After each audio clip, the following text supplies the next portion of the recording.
Quick video here on the steps I take to neutralize faded bluish gray brows. Brows for Fitzpatrick 3, 4, 5, 6 fade to a very cool color over a year or two. My color selection practice changed about 12 months ago. Now I add a lot of red for my Fitzpatrick 3 to 6 clients. I understand. The first thing I do is take a look at a color wheel and assess what blue shades or gray shades are my client's brows. So we're sitting right around there. Then I go right opposite to the color wheel and determine the corrective color. In this case, we'll be using an orangey red to correct my client's brows. Color wheels are very important to understand in semi-permanent makeup, whether you're correcting lips or eyebrows. Here I've already swatched a color called Squash by Permablend. It has more orangey undertones, so it has more yellow pigments. Now I just swatched Nutmeg. Same, it's a yellow and red underbase, but it's more on the redder side. Now let's compare Squash and Nutmeg to the color wheel and see which color is best suited for correcting my client's undertones, or we can mix both of them.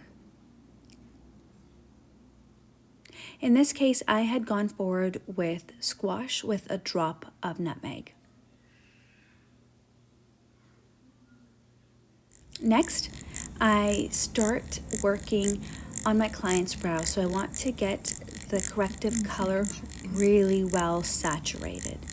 So this could take me anywhere from 2 to 3 very slow passes. Ensure you slowly deposit the pigment and check your client's eyebrows on a regular basis. Here I'm using a non-scented all-natural baby wipe to clean the eyebrows as I proceed. You'll be able to tell now as you're watching this video that the orange is becoming very nice and saturated. So this is what you should be able to achieve when correcting your client's brows. Nice and slow. Speed is not always the best option in doing semi-permanent makeup. Also, the needle I'm using currently is from Quadrin, and it's a 33RL long taper.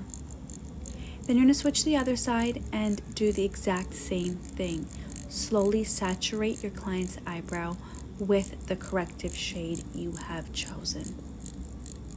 This can be scary at first because the eyebrows currently are starting to look very orange.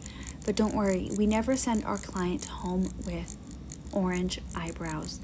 We will shortly be doing a pigment mask with a very warm brown color.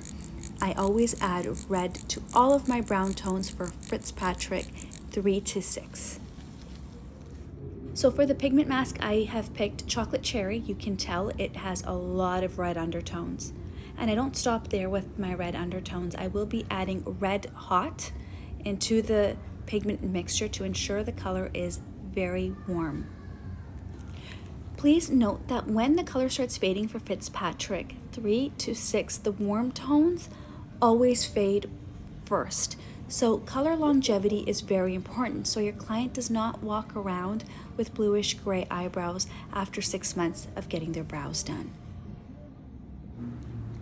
Don't be afraid of the stage. Yes, your client's eyebrows look orange, but again, they will not be healing to this orange color.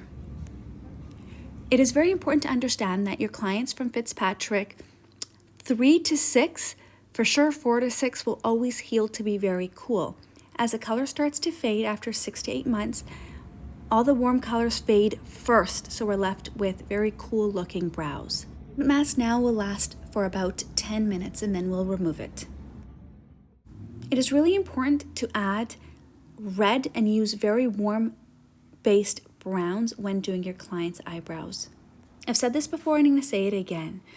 For your clients that are Fitzpatrick 3 to 6, especially 4 to 6, it's very important to use really warm colors. Once the pigment starts fading, the warm colors fade first, so your client's left with really cool looking brows. So this is immediately after we have removed the pigment mask. This client will now go home and I'll see her again in about 4 to 6 weeks to do a full touch-up.